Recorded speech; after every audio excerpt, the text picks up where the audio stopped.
Hai Sendas Bordes, dan pada podcast kali ini saya mau sharing tentang gimana caranya untuk bisa mengatur waktu kuliah dan kerja yang efektif ya. Jadi episode ini buat kamu yang lagi kuliah sambil kerja ataupun buat kamu yang merasa lagi banyak banget yang harus diselesaikan atau dikerjakan ataupun kamu punya double job misalnya dan lain-lainnya. Kamu bisa dengerin episode ini sampai selesai. Oke. Nah, jadi eh ini mungkin juga berdasarkan yang saya alami sendiri gitu. Jadi ketika dulu kuliah, saya nggak cuma sekedar kuliah, tapi saya juga kerja gitu. Kenapa kerja? Karena saya tahu saya bukan dilahirkan di keluarga yang kaya raya gitu, nggak ya, biasa aja, cukup lah. Dan karena waktu itu saya berada di keluarga yang single parent, di mana ayah saya ketika saya SD, beliau meninggal dunia seperti itu. Jadi cuma bisa ada ibu saya yang kerja dari pagi sampai sore jadi perawat, sore sampai malam jadi agen asuransi, dan rasanya painful aja gitu kalau ngelihat ibu saya harus terus bekerja sampai dia tua gitu. Udah saatnya saya harus bisa mandiri dan bisa transfer uang untuk ibu saya.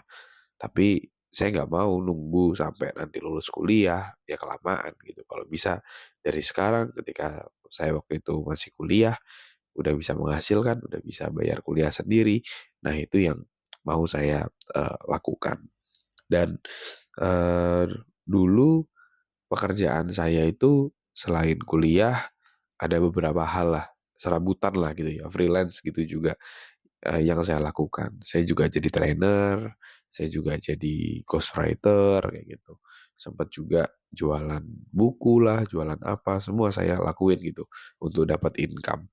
Dan dan cukup challenging sebenarnya untuk membagi waktu antara kuliah dan juga bekerja. Dan satu hal yang diperlukan ya memang pasti pengorbanan gitu, pengorbanan waktu, di mana mungkin banyak banyak orang yang ketika udah kuliah, apalagi kuliah, ya udah fokus kuliah aja gitu. Habis sudah kuliah ya dia santai-santai. Sedangkan kita ketika habis kuliah kita masih harus kerja. Ataupun ketika mereka baru berangkat jam 8 pagi, kita udah mesti bangun lebih awal jam 5 atau jam 6 misalnya, udah mulai harus nyicil kerjaan duluan sehingga pekerjaan kita bisa berjalan juga dengan baik. Nah, setiap orang pasti punya challenge yang sama, dan kalau kamu mau kuliah dan kerjamu jalan, itu diperlukan pengorbanan yang eh, tidak sedikit kayak gitu ya, untuk waktu yang diperlukan. Dan eh, lalu apa sih yang saya lakukan untuk bisa menyeimbangkan hal tersebut? Sebenarnya ada dua langkah sih yang saya lakukan ya. Tapi sebelum itu saya juga mau ngajak kamu ya, buat kamu yang mau eh, belajar gimana caranya biar kamu bisa sukses di usia muda meskipun kamu merantau belum punya banyak pengalaman dan relasi, kamu bisa join di webinar Unlimited Success ya. Di webinar tersebut kamu akan belajar tentang cara proven untuk kamu bisa sukses di usia muda dan mencapai impianmu. Terus yang kedua, kamu akan belajar tentang bagaimana cara mengatasi rasa insecure dan tidak percaya diri. Terus yang ketiga, kamu akan belajar tentang bagaimana cara mengatasi lingkungan yang toksik dan gimana cara ngebangun support systemmu. Kamu bisa pelajari secara gratis di webinar ini. Silakan masuk ke selfdev.id/webinar atau kamu bisa klik link yang ada di deskripsi ya. Daftar sekarang sebelum slotnya habis. Oke? Nah, dua langkah itu yang saya lakukan adalah yang pertama adalah saya menentukan prioritas ya. Karena gini, tangan kita cuma dua gitu. Kita nggak bisa ngerajain terlalu banyak hal untuk bisa mendapatkan hasil yang optimal ya. Saya menyadari hal tersebut ketika saya udah lagi kuliah, terus ketika kerja saya nggak cuma menjadi seorang trainer, tapi juga jadi ghostwriter, jadi agen MLM, jualan buku, sempat ditawarin asuransi, ya udah join yuk jadi agen asuransi dan berbagai macam hal lainnya. Dan saya menyadari bahwa ketika energi saya misalnya 100% dan pekerjaan saya misalnya ada 5, ya akhirnya terbaginya ya 20%, 20%, 20% aja gitu. Jadi sedikit-sedikit, gak ada yang bisa fokus dan benar-benar menghasilkan.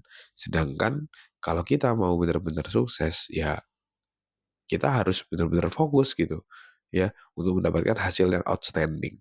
Dan menyadari hal tersebut, akhirnya saya memutuskan untuk mengurangi kegiatan-kegiatan yang kira-kira kurang relevan ya sama tujuan hidup saya.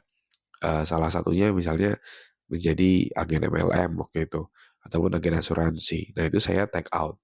Terus akhirnya saya masih tetap tuh bekerja sebagai trainer karena memang di masa depan kan saya mau jadi trainer dan berkarya di bidang HR gitu. Terus saya juga menjadi seorang HR consultant, itu tetap saya jalani kayak gitu karena berkaitan juga tentang masa depan.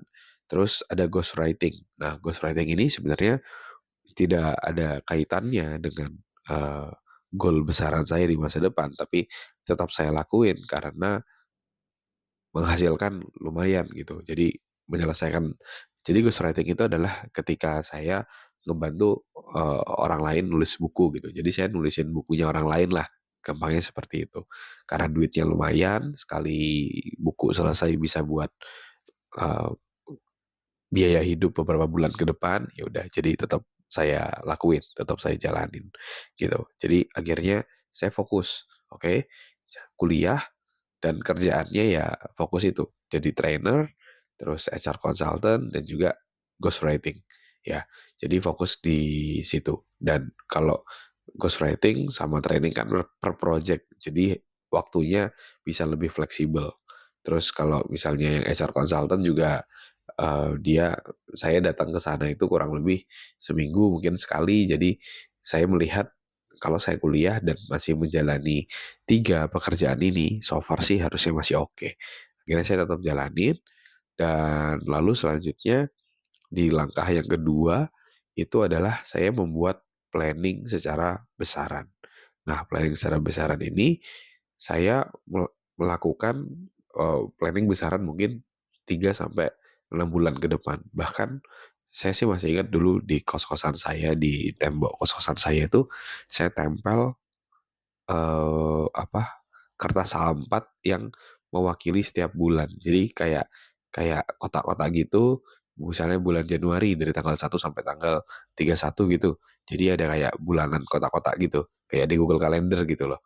Terus saya print, terus saya tempel semua, terus saya menuliskan goal-goal saya di sana. Misalnya kayak, oh saya mau seminar tanggal 10 Juni. Ya udah saya tulis tuh di 10 Juni saya tandain akan ada webinar. Terus persiapannya apa? Oh misalnya di 30 Mei misalnya saya mau mempersiapkan materi webinar, materi seminar gitu. Ya udah saya put di sana apa namanya pekerjaannya. Terus apalagi yang harus disiapkan. Nah, jadi setelah kita memprioritaskan, selanjutnya kita membuat scheduling ya. Langkah keduanya adalah membuat scheduling. Karena kita nggak bisa mencapai hasil yang optimal tapi hanya let it flow aja atau hanya mengerjakan apa yang dituntut oleh klien atau dosen kita. Kita harus proaktif. Maksudnya proaktif adalah kita nggak nunggu disuruh atau nunggu sesuatu jadi urgent sampai akhirnya kita terburu-buru, tapi kita udah membuat planning. Selama sebulan ke depan kita activity-nya apa, hal-hal penting apa yang mau dilakuin lah, itu yang seenggaknya muncul dalam beberapa bulan ke depan. Tapi secara umum yang pasti saya lakukan adalah membuat weekly plan ya. Ini saya juga sharing di online course Meaningful Productivity juga ya tentang weekly plan, bagaimana kita membuat planning uh, untuk activity kita. Jadi kita tahu dulu apa goalnya, apa yang paling penting, objektifnya apa, activity apa yang paling krusial. Nah, setelah udah punya dapat itu, activity tersebut kita bisa put di dalam jadwal atau schedule kita. Jadi kita make sure hal-hal penting tadi udah masuk ke dalam jadwal. Karena kalau nggak masuk dalam jadwal, kecenderungannya kita tidak mau melakukan. Ya, jadi sesuatu yang tidak dijadwalkan cenderung tidak dilakukan kayak gitu. Ya, jadi mungkin itu yang bisa kamu lakukan untuk bisa menyeimbangkan atau mengatur waktu untuk kamu yang kuliah dan juga kerja. Oke. Dan buat kamu yang mau belajar gimana caranya biar kamu bisa sukses di usia muda, ya, kamu bisa sekali lagi saya mau remind kamu bisa join dalam webinar Unlimited Success di tanggal 2 Juni nanti. Silakan masuk ke selfdev.id/webinar atau kamu langsung bisa klik link yang ada di deskripsi. Oke, thank you semuanya. Never stop learning because life never stop teaching.